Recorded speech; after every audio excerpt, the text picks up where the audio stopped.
সহজ লেসনে তোমাদের সকলকে স্বাগত। আজকের এই ভিডিওতে আমরা অষ্টম শ্রেণীর তৃতীয় পর্যায়ক্রমিক মূল্যায়ন 2024 সালের বাংলা বিষয়ের সম্পূর্ণ উত্তর সহ প্রশ্নপত্র সম্পর্কে আলোচনা করব। এই সমস্ত প্রশ্নোত্তরগুলো অবশ্যই তোমরা ভালোভাবে প্র্যাকটিস করবে তোমাদের ফাইনাল পরীক্ষার জন্য। তো চলো আজকের এই ভিডিওতে আমরা দেখে নিই ক্লাস 8 এর থার্ড ইউনিট টেস্ট 2024 বেঙ্গলি সাবজেক্টের এই কোশ্চেন পেপারের উত্তরগুলো। তার আগে অবশ্যই চ্যানেলটিকে তোমরা সাবস্ক্রাইব করে রাখবে এবং পাশের বেল আইকনে প্রেস করে অল অপশনটিকে সিলেক্ট করবে, ভিডিওটিতে লাইক করবে এবং ভিডিওটি বন্ধু বান্ধবীর সঙ্গে অবশ্যই শেয়ার করবে। আর যদি এই সমস্ত প্রশ্ন এবং উত্তরের পিডিএফ ফাইলগুলো পেতে চাও তাহলে সহজ লেসন অ্যাপটিকে ইনস্টল করবে। অ্যাপের লিঙ্ক ডেসক্রিপশন বক্সে দেওয়া আছে, সেখান থেকে তোমরা অ্যাপটিকে ডাউনলোড করে নিয়ে তাহলে এই সমস্ত প্রশ্ন উত্তরের পিডিএফ ফাইলগুলো সেখান থেকে নিতে পারো। তো দেখো, এই কোশ্চেন পেপারের 1 নম্বর দাগে রয়েছে বহু বিকল্প প্রশ্নের ঠিক উত্তরটি বেছে নিয়ে লেখো। 11টি প্রশ্নের উত্তর লিখতে হবে তোমাদের, ঠিক আছে? প্রশ্নের মান 1 নম্বর করে। 1 নম্বর দাগে বলা হচ্ছে সুভাষচন্দ্রকে দিলীপ কুমার রায় চিঠি লিখেছিলেন 24/3/25-এ, 25/3/25-এ, 26/3/25-এ না 27/3/25-এ। তো সুভাষচন্দ্র কে দিলীপ কুমার রায় চিঠি লিখেছিলেন কত? 24/3/25 এই তারিখে, ঠিক আছে? 2 নম্বর হচ্ছে নৌকা না পায় সাঁতরাইয়া পার হমু গঙ্গা ইছামতি বুড়িগঙ্গা না পদ্মা। তো নৌকা না পায় সাঁতরাইয়া পার হমু বুড়িগঙ্গা এই নদী, ঠিক আছে? 3 নম্বর প্রতাপের প্রধান শখ তাস খেলা, দাবা খেলা, মাছ ধরা না পাখি ধরা। তো প্রতাপের প্রধান শখ হচ্ছে মাছ ধরা। নেক্সট 4 নম্বর দাগের প্রশ্ন, শিকল পড়ার গান কবিতাটি যে কাব্য গ্রন্থের অন্তর্গত সেটি হচ্ছে বিষের বাসি সর্বহারা প্রলয় শিখা সাম্যবাদী। তো শিকল পড়ার গান এই কবিতাটি বিষের বাসি, ঠিক আছে, এই কাব্যগ্রন্থের অন্তর্গত। 5 নম্বর এখনো তাহারা বোঝেনি হেথাই পরীরা মেঘেরা মানুষ না পাখিরা বসত করে। তো এখনো তাহারা বোঝেনি হেথায় মানুষ বসত করে। 6 নম্বর মৃত্যুর পর আমার কিসের প্রয়োজন হবে না? মুক্তির স্বাধীনতার আলোর অধিকারের। তো মৃত্যুর পর আমার স্বাধীনতার প্রয়োজন হবে না। 7 নম্বর দাগের প্রশ্ন দেখো, সাধু ভাষার একটি প্রধান বৈশিষ্ট্য হলো এই ভাষার বাক্য বিন্যাস রীতি নমনীয়, এই ভাষাতে তৎসম শব্দ ব্যবহারের প্রাবল্য, এই ভাষার বাক্য গঠন নির্দিষ্ট নিয়ম মেনে হয় না। তো সাধু ভাষার একটি প্রধান বৈশিষ্ট্য হচ্ছে এই ভাষাতে তৎসম শব্দ ব্যবহারের প্রাবল্য, অর্থাৎ তৎসম শব্দ বেশি ব্যবহৃত হয়। 8 নম্বর ডাকাবুকো কোন সমাসের উদাহরণ? মধ্যপদ লোপী কর্মধারায়, মধ্যপদ লোপী বহুব্রীহি উপমিত কর্মধারায়। তো ডাকাবুকো এটা হচ্ছে কোন সমাসের উদাহরণ? উত্তর লিখবে মধ্যপদ লোপী বহুব্রীহি আর কি। 9 নম্বর দাগে সমাসবদ্ধ পদে পরপদের প্রাধান্য পায় তৎপুরুষ সমাসে, বহুব্রীহি সমাসে, দ্বন্দ্ব সমাসে। তো সমাসবদ্ধ পদে এখানে উত্তর হচ্ছে তৎপুরুষ সমাসে, পরপদের প্রাধান্য পায় তৎপুরুষ সমাসে। 10 নম্বর হচ্ছে যেসব পদের সমাস হয় তাদের প্রত্যেকটিকে বলা হয় সমস্ত পদ, সমস্যমান পদ, নাম পদ না উত্তর পদ। তো যেসব পদের সমাস হয় তাদের প্রত্যেকটিকে বলা হয় সমস্যমান পদ। 11 নম্বর দাগে আপনাদিগের এ প্রচলিত ভাষার রূপটি হলো আপনার, আপনি, আমাদের না আপনাদের। তো আপনাদিগের এর চলিত ভাষার রূপটি হচ্ছে আপনাদের। 2 নম্বর দাগের প্রশ্ন, নিচের প্রশ্নগুলির 2-1টি বাক্যে উত্তর দাও। এখানে 13টি প্রশ্নের উত্তর লিখতে হবে এবং প্রশ্নের মান 1 নম্বর করে দেওয়া আছে। 1 নম্বর দাগে বলা হচ্ছে সুভাষচন্দ্রের পত্রে কোন কবির নাম উল্লেখিত হয়েছে? উত্তর লিখবে সুভাষচন্দ্রের পত্রে কাজী নজরুল ইসলামের নাম উল্লেখিত হয়েছে। 2 নম্বর কে সুভাকে সু বলে ডাকতো? উত্তর হচ্ছে প্রতাপ সুভাকে সু বলে ডাকতো। 3 নম্বর আদাব গল্পে কোন নদীর প্রসঙ্গ রয়েছে? তো আদাব গল্পে বুড়িগঙ্গা এই নদীর প্রসঙ্গ রয়েছে। 4 নম্বর অপু জ্যোষ্ঠী মধু ভেবে কি খেয়েছিল? উত্তর লিখবে অপু জ্যোষ্ঠী মধু ভেবে পোস্ত দানা খেয়েছিল। পরের প্রশ্ন দেখো, 5 নম্বর দাগে বিশালাক্ষী দেবী গ্রামে কোন রোগ হবে বলে ভবিষ্যৎবাণী করেছিলেন? তো বিশালাক্ষী দেবী গ্রামে ওলা ওঠা এই রোগ হবে বলে ভবিষ্যৎবাণী করেছিলেন। 6 নম্বর অব্যয়ভাব সমাসে কোন পদের অর্থ প্রধান? তো অব্যয়ভাব সমাসে পূর্ব পদের অর্থ প্রধান। 7 নম্বর স্বাধীনতা কোনোদিনই আসবে না, স্বাধীনতা লাভের মূল শর্তগুলি কি কি? তো শিক্ষা, আত্মমর্যাদা বোধ, জগৎ ও জীবন সম্পর্কে সচেতনতা ইত্যাদি। 8 নম্বর মাচানের পরে কি আছে? উত্তর হচ্ছে সিম, লতা এবং লাউ কুমড়ো ঝাড় আছে। নেক্সট 9 নম্বর শিকল পড়াকে কবি ছল বলেছেন কেন? তো কারণ শিকল পড়েই তারা ব্রিটিশ প্রদত্ত শিকলকে বিকল করবে। এরপর 10 নম্বর দেখে ব্যাস বাক্য কাকে বলে? উত্তর লিখবে যে বাক্য বা বাক্যাংশ দিয়ে সমস্যমান পদগুলির অর্থ ব্যাখ্যা করা হয় তাকে বলে ব্যাস বাক্য। যেমন হাতে পরিবার ঘড়ি, ঠিক আছে, অর্থাৎ হাত ঘড়ি। 11 নম্বর বাক্যাশ্রয়ী সমাস কাকে বলে? উত্তর লিখবে বাক্য বা বাক্যাংশ যখন সমাসবদ্ধ পদরূপে ব্যবহৃত হয় তখন থেকে বাক্যাশ্রয়ী সমাস বলে। 12 নম্বর খেচর ওকে, ব্যাস বাক্য সহ সমাসের নাম লেখো। উত্তর লিখবেন আকাশে চড়ে যে, তাকে বলা হয় খেচর বা কয়ে চড়ে যে, এটা হচ্ছে তৎপুরুষ সমাস। এবার দেখো 2-এর 13 নম্বর হবে এটা, ঠিক আছে। আখি পাখি ব্যাস বাক্য সহ সমাসের নাম লেখন। উত্তর লিখবে আখি রূপ পাখি। ওকে, রূপক কর্মধারা এটা, ঠিক আছে। পরের প্রশ্নগুলো দেখো। 3 নম্বর থেকে নিচের প্রশ্নগুলির উত্তর নিজের ভাষায় লেখো। এখানে 2টি প্রশ্নের উত্তর লিখতে হবে। প্রশ্নের মান 2 নম্বর করে, 2 দুগুণে 4 নম্বর দেওয়া আছে। 3-এর প্রশ্ন, সে নির্জন দ্বীপ্রহরীর মতো শব্দহীন এবং সঙ্গীহীন শোভা সম্পর্কে এরকম উপমা লেখক ব্যবহার করেছেন কেন? উত্তর হচ্ছে রবীন্দ্রনাথ ঠাকুরের লেখা শোভা গল্পের মূল চরিত্র সুভান কথা বলতে পারে না। দ্বীপ্রহর অর্থাৎ দুপুর বেলায় যেমন পথঘাট নির্জন এবং শব্দহীন হয়, সেভাবেই শোভার ভাষা ব্যবহারের অক্ষমতাকে লেখক নির্জন দ্বীপ্রহরের মতো শব্দহীন এবং সঙ্গীহীন এই উপমা ব্যবহার করেছেন। 3-এর 2 নম্বর হচ্ছে হঠাৎ ডাস্টবিনটা একটু নড়ে উঠলো। ডাস্টবিনটা নড়ে ওঠার ঠিক পরে কি দেখা গেল? তো ডাস্টবিনটা নড়ে ওঠার ঠিক পরে দেখা গেল ডাস্টবিনের দুপাশে দুটি মানুষ নিস্পন্দ নিশ্চল, তাদের বুকের স্পন্দন যেন বন্ধ হওয়ার জোগাড়। 4টি চোখে ফুটে উঠেছে ভয়, সন্দেহ আর উত্তেজনা। পরস্পরের প্রতি তাদের কোনো বিশ্বাস নেই, দুজনে দুজনকে ভাবছে খুনি। এরপর 4 নম্বর দাগে নিচের প্রশ্নগুলির উত্তর নিজের ভাষায় লেখো। যে কোনো 2টি প্রশ্নের মান 5 নম্বর করে, 5 দুগুণে 10 নম্বর দেওয়া আছে। তার 1-এর প্রশ্ন, নেতাজি ভবিষ্যতে কোন কর্তব্যের কথা এই চিঠিতে বলেছেন?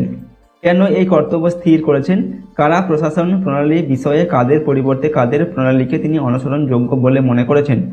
উত্তর লিখবে নেতাজি ভবিষ্যৎ ভারতের কারাগার সংস্কার সাধনের কথা এই চিঠিতে লিখেছেন। স্বাধীনতা সংগ্রামে সক্রিয় অংশগ্রহণের জন্য নেতাজিকে বহুবার কারাবরণ করতে হয়। সেই অভিজ্ঞতা থেকে তার মনে হয়েছে কোনো কারণে যদি কাউকে জেলে থাকতে হয়, তবে জেলের পরিবেশের কারণে তার মানসিকতার বিকার ঘটতে বাধ্য। জেলের বিকৃত পরিবেশে অধিকাংশ বন্দীদের সামান্যতম নৈতিক উন্নতি হয় না, বরং তাদের মনে আরও বেশি ক্ষোভ, হিংসা, ঘৃণা ও প্রতিহিংসা জেগে ওঠে। কারা প্রশাসন প্রণালী সংস্কার করেই এই অবস্থার বদল ঘটানো সম্ভব হতে পারে বলে তিনি মনে করেন। এ কারণে এই কাজকে তিনি নিজের ভবিষ্যৎ কর্তব্য বলে স্থির করেছেন। এরপর দেখো কারা প্রশাসন প্রণালী বিষয়ে। ভারতীয় কারা প্রশাসন প্রণালী অর্থাৎ আসলে এটা ব্রিটিশ প্রণালীর, ঠিক আছে। এর পরিবর্তে আমেরিকার, ইউনাইটেড স্টেটসের মতন উন্নত দেশগুলির কারা প্রশাসন প্রণালী অনুসরণযোগ্য বলে তিনি মনে করেছেন। নেক্সট প্রশ্ন, 4-এর 2 নম্বর দাগে ভুলুক না ভাই এই রাত্রের কথা। কোন রাতের কথা বলা হয়েছে? আদাব গল্প অনুসারে এই ভয়াল রাতের বর্ণনা দাও, ঠিক আছে। প্রশ্নের মান 1+4 দেখো। 1946 খ্রিস্টাব্দে সাম্প্রদায়িক দাঙ্গার পটভূমিতে লেখা সমরেশ বসুর আদাব গল্প থেকে এই পংক্তিটি উদ্ধৃত। এখানে হিন্দু সুতমজুর আর মুসলমান নায়েব মাঝি দাঙ্গা বিধ্বস্ত একটি শহরে একটি ডাস্টবিনের আড়ালে আশ্রয় নেয়, ঠিক আছে। সেই রাতের কথা এখানে বলা হয়েছে, কারণ কোনো মানুষ 144 ধারা আর কারফিউ জারি থাকার ফলে দলবদ্ধভাবে প্রকাশ্যে সন্ধ্যাবেলায় বেরোতে পারছে না। কিন্তু গল্পে উল্লিখিত 2টি মানুষ আলাদা সম্প্রদায়ের হলেও তারা দুজনে শ্রমজীবী এবং উভয়েই দুঃখ দারিদ্র্যের শিকার, দাঙ্গার শিকার। তাই তারা পরস্পরের প্রতি সহানুভূতিশীল, পরস্পরের সহমর্মী। সেজন্য মৃত্যু বিভীষিকাময় শহরের মধ্যে থেকে মাঝি 7-8 দিন পর নিজের বাড়ি যেতে চায়, কিন্তু সুতমজুর তার বিপদের কথা ভেবে বারবার বাধা দেয়। তার এই ব্যবহারের পরিপ্রেক্ষিতে মাঝি তাকে জানায় যে এই রাত্রের কথা ভুলবে না। এরপর 4-এর 3 নম্বর, শোভার সঙ্গে মনস্তেতর প্রাণীদের বন্ধুত্ব কেমন ছিল? তো রবীন্দ্রনাথ ঠাকুরের লেখা শোভা গল্পের মূল চরিত্র হলো শোভা। শোভার সঙ্গে মানুষের খুব একটা সম্পর্ক না থাকলেও মনস্তেতর প্রাণীর সম্পর্ক তথা বন্ধুত্ব খুব ভালোই ছিল। সর্বশী ও পাঙ্গলি নামে 2টি গাভী এবং একটি বিড়াল শাবক ও একটি ছাগল ছিলেন শোভার অন্তরঙ্গ বন্ধু। তারা যেমন শোভার দুঃখে দুঃখিত হতো, তেমনি শোভার আদর, ভর্ৎসনা, মিনতি সবই তারা বুঝতে পারত। শোভা যখন দুহাত দিয়ে সর্বশীর গলা জড়িয়ে তার কানের কাছে নিজের গাল ঘষত, তখন পাঙ্গলি স্নেহের দৃষ্টিতে দেখে তার গা চেটে দিত। বাড়িতে কেউ কোনো কঠিন কথা বললে শোভা এই মুখ বন্ধু দুটির কাছে চলে আসতো, আর তারাও যেন সহিষ্ণুতার দৃষ্টিতে কোনো এক অনুমান বলে শোভার মনোবেদনা বুঝতে পারত। তার কাছে এসে হাতে শিং ঘষে তাকে সান্ত্বনা দিত। গোয়ালের গাভী ছাড়াও ছাগল এবং বিড়াল ছানাও ছিল শোভার বন্ধু। বিড়াল শিশুটি শোভার কোলে ঘুমোতে এলে সে তার ঘাড়ে ও পিঠে আঙুল বুলিয়ে ঘুমের সহায়তা করত। নম্বর দেখে নিচের প্রশ্নগুলোর উত্তর নিজের ভাষায় লেখো, প্রশ্নের মান 2 করে, 2 দুগুণে 4 নম্বর দেওয়া। প্রশ্ন হচ্ছে ডাহুক মেয়ে কারা, তারা কাদের নিয়ে আসে? উত্তর লিখবে কবিতায় ডাহুক মেয়ে হলো পল্লী প্রকৃতির এদো ডোবায় থাকা জলচর মেয়ে পক্ষী। ডাহুক হলো এক ধরনের জলচর প্রাণী, তাদের ছানা বা বাচ্চারা এদো ডোবাতে থাকে। সেই সব ডাহুক বা জলচর প্রাণীরা যেন নিজেদের বাচ্চাদের নিয়ে বেড়াতে আসে। ডাহুকরা গান গেয়ে গেয়ে কথা বলে, অর্থাৎ তাদের মিষ্টি ডাক দিয়ে যেন মনের ভাব বোঝায়। মোদের অস্থি দিয়েই জ্বলবে দেশে আবার বজ্র আবার বজ্রানল। পংক্তিটিতে আবার শব্দটি ব্যবহৃত হয়েছে কেন? উত্তর লিখবে পুরাণ কাহিনী অনুসারে দধিচি মুনির হাড় দিয়ে নির্মিত বজ্রে বৃত্তাসুরকে বধ করা হয়েছিল। বর্তমানে দেশভক্তদের হাড় দিয়ে পুনরায় নির্মিত বজ্রে ইংরেজ শক্তিকে নাশ করার প্রসঙ্গে আবার শব্দটি ব্যবহৃত হয়েছে। পরের প্রশ্ন 6 নম্বর দাগে নিচের প্রশ্নগুলির উত্তর নিজের ভাষায় লেখো, যে কোনো দুটি লিখতে হবে। প্রশ্নের মান 5 নম্বর করে, 5 দুগুণে 10 নম্বর। 6 এর প্রশ্ন স্বাধীনতাকামী মানুষের মুক্তির বাসনা কিভাবে শিকল পরার গান কবিতায় ধরা পড়েছে তা আলোচনা করো। এখানে উত্তর লিখবে কবি কাজী নজরুল ইসলামের বিশের বাঁশি কাব্যের অন্তর্গত শিকল পরার গান কবিতায় সমগ্র স্বাধীনতাকামী ভারতবাসীর মুক্তির বাসনা তীব্রভাবে প্রকাশিত হয়েছে। কবি ভারতের মুক্তি পিয়াসী মানুষের মনে সাহস জাগানোর জন্য এবং মুক্তির বাসনাকে চরিতার্থ করার জন্য বলেছেন, শৃঙ্খলিত হয়ে তাদের কারাগারে প্রবেশ করা একটা ছলনা মাত্র। এই শিকল পরে তারা পরাধীনতার শৃঙ্খলকে চূর্ণ করবেন। এই কারাবরণের মাধ্যমে তারা মুক্তি পিয়াসী মানুষের মন থেকে কারাবরণের ভীতিকে দূরীভূত করতে চান। ব্রিটিশ রাজ্যে ভয় দেখিয়ে তাদের শাসন জাল বিস্তার করেছেন, সেই ভয়ের কণ্ঠ রোধ করে সকলকে সাহসী করে তুলতে চান। এভাবেই স্বাধীনতাকামী মানুষের মুক্তির বাসনা কবিতাটিতে ধ্বনিত হয়েছে। 2 নম্বর আগামীকালের রুটি দিয়ে কি আজ বাঁচা যায়? এখানে আগামীকাল আর আজ বলতে কি বোঝানো হয়েছে? উত্তর লিখবে ল্যাংস্টন হিউজের স্বাধীনতা কবিতা থেকে নেওয়া উদ্ধৃত পংক্তির আগামীকাল ও আজ শব্দ দুটি গভীর তাৎপর্যবাহী। আগামীকালের অর্থ হলো পরাধীন মানুষের কাঙ্ক্ষিত স্বাধীনতার স্বপ্ন মাত্র, কিন্তু স্বপ্ন নিয়ে কোনো জাতি বাঁচতে পারে না। আগামীর স্বপ্ন মানুষকে উজ্জীবিত করে তাকে বাঁচিয়ে রাখে। স্বাধীনতাকামী মানুষ আগামীকালের তত্ত্ব কথায় আস্থা রাখতে পারে না, তারা বুঝতে পারে আজকের রক্তক্ষয়ী সংগ্রাম আগামীকালের সমৃদ্ধিকে প্রতিষ্ঠা দেবে। আজ শব্দটির মাধ্যমে কবি বর্তমান সমাজের সমস্যা জর্জরিত পরাধীন মানুষ ও তাদের চরম দৈন্য দশাকে ব্যক্ত করেছেন। পরাধীনতার গ্লানি যে মানুষকে পীড়িত করছে সে তৎক্ষণাৎ রেহাই পেতে চায়। যেখানে মানবিকতা লুণ্ঠিত তাকে আজই মুক্ত করা প্রয়োজন, অকারণ সময় নষ্ট করা অনুচিত।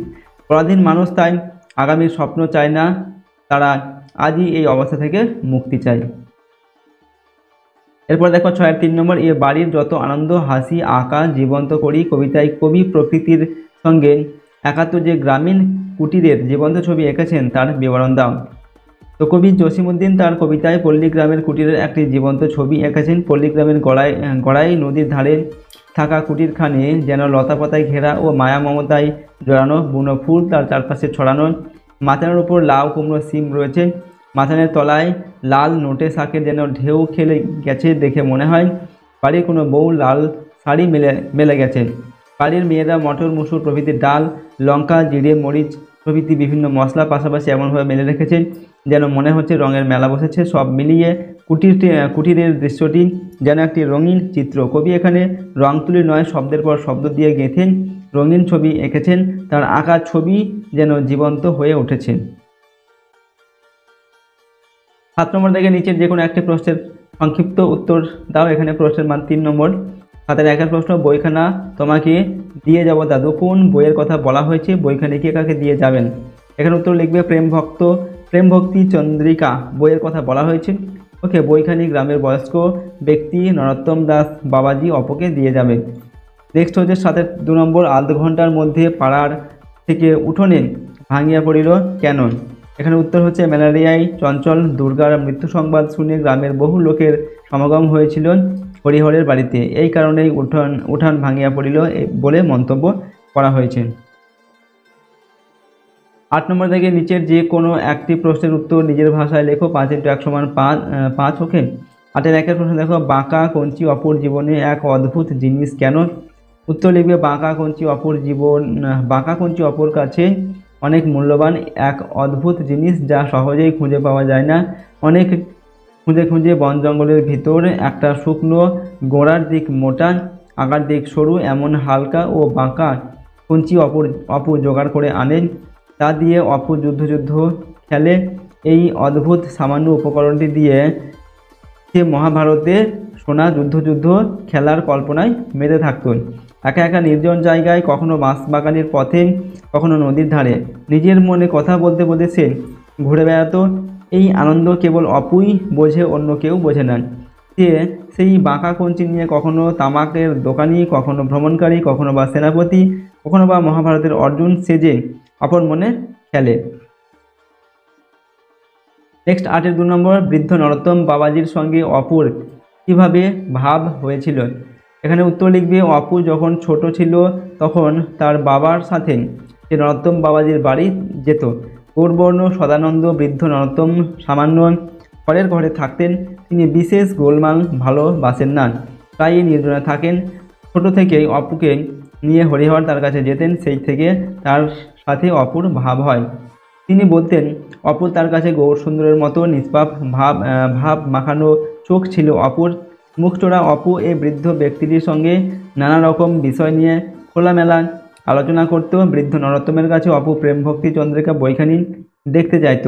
বৃদ্ধ বলতেন বইখানি তিনি অপুকে দিয়ে যাবেন, তিনি জানেন অপুর হাতে এই বইখানির কোনো অসম্মান হবে না। নেক্সট প্রশ্ন দেখো 9 নম্বর থেকে, যে কোনো একটি বিষয়ে পত্র রচনা করে। এখানে প্রশ্নের মান 4 নম্বর। 9-এর 1-এর দাগে, জীর্ণ সেতু সংস্কার বিষয়ে সংবাদপত্রের সম্পাদককে একটি চিঠি লেখো। 9-এর 2 নম্বর, হাসপাতালের সামনে জোরে মাইক বাজানো অমার্জনীয় অপরাধ, এই মর্মে সচেতনতা গড়ে তুলতে সংবাদপত্রে চিঠি লেখন। যে কোনো একটি বিষয়ে তোমাদের একটি পত্র লিখতে হবে, ঠিক আছে। তো আমরা এখানে একটি পত্র লিখে দেখাচ্ছি, দেখো। সম্পাদক সমীপেশু এই সময়, ঠিক আছে। এখানে প্রথমে আমরা একটি পত্রিকার নাম এবং, ঠিক আছে, সম্পাদক সমাবেশন লেখার পর একটি পত্রিকার নাম এখানে লিখতে হবে, যে পত্রিকা আমরা এই পত্রটি লিখবো, ঠিক আছে। তো এই সময় এই পত্রিকার নাম লিখলাম, তারপরে এই পত্রিকার যে ঠিকানা সেটা আমরা এখানে লিখলাম, ঠিক আছে। ডায়মন্ড প্রেস্টিজ 41/A 10ম তল, কলকাতা 700017। তারপরে এখানে তারিখটা দিলাম। বিষয় হচ্ছে আমরা লিখছি হাসপাতালের সামনে শব্দ দূষণ বন্ধ, ঠিক আছে, বন্ধ হোক, এই বিষয়ে আমরা পত্রটা লিখবো। তো সবিনয় নিবেদন, আমি কালীগঞ্জ অঞ্চলের, এখানে নিজের অঞ্চলের নামটা তোমরা লিখবে, নিজের এলাকার নাম লিখবে, ঠিক আছে। সেই এলাকার একজন বাসিন্দা। আমাদের বাসস্থানের কাছেই রয়েছে কালীগঞ্জ হাসপাতাল। বর্তমানে হাসপাতালের পাশেই গড়ে উঠেছে কিছু বাড়ি, সেখান থেকে মাঝে মাঝে অত্যন্ত উচ্চ স্বরে মাইকে গান বাজানোর শব্দ ভেসে আসে। এই ঘটনা একেবারেই অনভিপ্রেত। আমরা স্থানীয় কয়েকজন এর প্রতিবাদ করলে এবং জোরে মাইক না বাজানোর অনুরোধ জানালেও কোনো লাভ হয়নি। তাই আমি আপনার বহুল প্রচারিত সংবাদপত্রের মাধ্যমে উচ্চতর কর্তৃপক্ষের কাছে এই বিষয়টি জানাতে চাই, যাতে তারা উপযুক্ত ব্যবস্থা গ্রহণ করতে পারেন, ঠিক আছে। এইভাবে লিখলাম। এরপর আশা করি ঘটনাটির গুরুত্ব বিবেচনা করে আপনি আমার পত্রটি প্রকাশ করে বাধিত করবেন। নমস্কারান্তে এখানে নিজের নাম এবং নিজের পুরো ঠিকানাটা লিখবেন। নেক্সট হচ্ছে দেখো 10 নম্বর থেকে, যে কোনো একটি বিষয়ে প্রবন্ধ রচনা করা। প্রশ্নের মান 6 নম্বর। 10-এর 1-এর প্রশ্ন, ছাত্র সমাজ আদর্শ ও কর্তব্য। এরপর হচ্ছে বিদ্যালয় জীবনে খেলাধুলার ভূমিকা, দেশাত্মবোধ ও জাতীয় সংহতি, বিজ্ঞান মনস্কতা ও কুসংস্কার। 4টি এখানে টপিক দেওয়া আছে, যে কোনো একটি বিষয়ে তোমাদের একটি প্রবন্ধ রচনা লিখতে হবে, ঠিক আছে। তো দেখো, ছাত্র সমাজ আদর্শ ও কর্তব্য, এই প্রবন্ধ রচনাটা আমরা এখানে লিখছি। প্রথমে ভূমিকাতে লিখবে, ছাত্র জীবন হচ্ছে জীবনের সবচেয়ে মূল্যবান সময়। ভবিষ্যৎ জীবনের সফলতার জন্য এ সময় থেকেই প্রস্তুতি গ্রহণ করতে হয়। ছাত্র জীবনের গুরুত্ব, ভবিষ্যৎ জীবনের সুখ সমৃদ্ধি ও উন্নতির বীজ ছাত্র জীবনে বপন করতে হয়। ছাত্র জীবনের সুশিক্ষায় ভবিষ্যৎ জীবনের পাথেয়। এরপর ছাত্র জীবনের কর্তব্য, অধ্যয়ন করায় ছাত্র জীবনের প্রধান তপস্যা। ছাত্র সমাজই দেশ ও জাতির ভবিষ্যৎ কর্ণধার। এজন্য ছাত্রদের অন্যতম কাজ হলো শিক্ষা দীক্ষায় সমৃদ্ধ ও আদর্শ জীবন গঠন করা। ছাত্র সমাজকে জ্ঞান বিজ্ঞানে উন্নত এবং শারীরিক শক্তিতে ও মানসিক দক্ষতায় বলীয়ান হতে হবে। লক্ষ্য নির্ধারণ, লক্ষ্যহীন জীবন হালহীন জাহাজের মতো। ছাত্র জীবনের লক্ষ্য স্থির করতে হবে এবং সে অনুযায়ী প্রস্তুতি নিতে হবে, ঠিক আছে। তো নেক্সট পয়েন্টে আমরা লিখছি, দেখো এখানে চরিত্র গঠন। চরিত্র মানব জীবনের সবচেয়ে মূল্যবান সম্পদ। ছাত্র জীবনী চরিত্র গঠনের উপযুক্ত সময়। ছাত্রদের চরিত্র গঠনে বিশেষ মনোযোগী হতে হবে। সৎ পথে চলা, সৎ কথা বলা, লোভ লালসা থেকে দূরে থাকা, খারাপ কাজ ও কুসঙ্গ থেকে দূরে থাকা, ছোটদের স্নেহ করা এবং বড়দের শ্রদ্ধা করা ইত্যাদি ভালো গুণগুলো ছাত্র জীবনে চর্চা করতে হবে। নেক্সট পয়েন্ট লিখবে খেলাধুলা ও স্বাস্থ্য গঠন। পড়াশোনার পাশাপাশি শরীর গঠনের প্রতিও ছাত্রদের মনোযোগী হতে হবে। স্বাস্থ্য মানব জীবনের অমূল্য সম্পদ। সুস্থ শরীরেই সুস্থ মনের বাস। তাই ছাত্র জীবনে নিয়মিত খেলাধুলার মাধ্যমে স্বাস্থ্য গঠনে সচেষ্ট হতে হবে। এরপর সৃজনশীল কর্মকাণ্ডে অংশগ্রহণ। ছাত্রদের মানসিক বিকাশে সৃজনশীল কর্মকাণ্ডে অংশ নেওয়া অত্যন্ত জরুরি। এক্ষেত্রে যার যে কাজ ভালো লাগে সে কাজে মনোযোগ দিতে হবে। বিতর্ক চর্চা, আবৃত্তি চর্চা, বই পড়া, ভ্রমণ, ছবি তোলা, বিজ্ঞান চর্চা, খেলা, লেখালেখি ইত্যাদির মাধ্যমে নিজের বৃত্তিকে আরও তীক্ষ্ণ করে তোলা সম্ভব। পরের পয়েন্টে আমরা লিখছি, দেখো, জনসেবামূলক কাজে অংশগ্রহণ। ছাত্ররাই দেশ ও জাতির ভবিষ্যৎ। তাই ছাত্র জীবনের সকলের উচিত জনসেবামূলক কাজে অংশগ্রহণ করা। বন্যা, ঘূর্ণিঝড়, জলোচ্ছ্বাস ইত্যাদি প্রাকৃতিক দুর্যোগে ক্ষতিগ্রস্তদের সাহায্য সহযোগিতা এগিয়ে আসা ছাত্রদের কর্তব্য। উপসংহারে আমরা লিখছি, ছাত্র জীবনের সবচেয়ে গুরুত্বপূর্ণ সময়। তাই এই সময় থেকে ছাত্রদের নিজ নিজ দায়িত্ব ও কর্তব্য সম্পর্কে সচেতন হয়ে উঠতে হবে। ছাত্ররাই ভবিষ্যতে দেশের সকল ক্ষেত্রে নেতৃত্ব দেবে। তাই নিজেদের উপযুক্ত করে গড়ে তুলতে পারলেই দেশ ও জাতির জন্য তারা গৌরব বয়ে আনতে সক্ষম হবে। ঠিক আছে, তো এইভাবে আমরা এই প্রবন্ধ রচনাটিকে লিখলাম। তো দেখো, আজকের এই ভিডিওতে আমরা তোমাদের ক্লাস 8-এর 3rd ইউনিট টেস্ট বা ফাইনাল পরীক্ষার বাংলা বিষয়ের একটি কোশ্চেন পেপারের সম্পূর্ণ উত্তর আলোচনা করলাম। প্রশ্নোত্তরগুলো অবশ্যই তোমরা খুব ভালোভাবে প্র্যাকটিস করবে। ঠিক আছে, তোমাদের ফাইনাল পরীক্ষার জন্য। আর যদি আমাদের চ্যানেলে তোমরা নতুন হয়ে থাকো, চ্যানেলটিকে প্লিজ সাবস্ক্রাইব করে পাশের বেল আইকনে প্রেস করবে এবং অল অপশানটি সিলেক্ট করবে। ভিডিওটিতে লাইক করবে এবং ভিডিওটি বন্ধু বান্ধবের সঙ্গে শেয়ার করবে। আর এই সমস্ত প্রশ্নোত্তরের পিডিএফ ফাইলগুলো আমাদের সহজ লেসন অ্যাপের মধ্যে দেওয়া থাকবে। অ্যাপের লিঙ্ক ডিসক্রিপশন বক্সে দেওয়া আছে, সেখান থেকে তোমরা অ্যাপটিকে ডাউনলোড করে নিয়ে চাইলে এই সমস্ত প্রশ্নোত্তরের পিডিএফ ফাইলগুলো সেখান থেকে নিতে পারো। ওকে, তো চলো আজকের এই ভিডিওটিকে আমরা এখানে শেষ করছি। সম্পূর্ণ ভিডিওটি দেখার জন্য অসংখ্য ধন্যবাদ।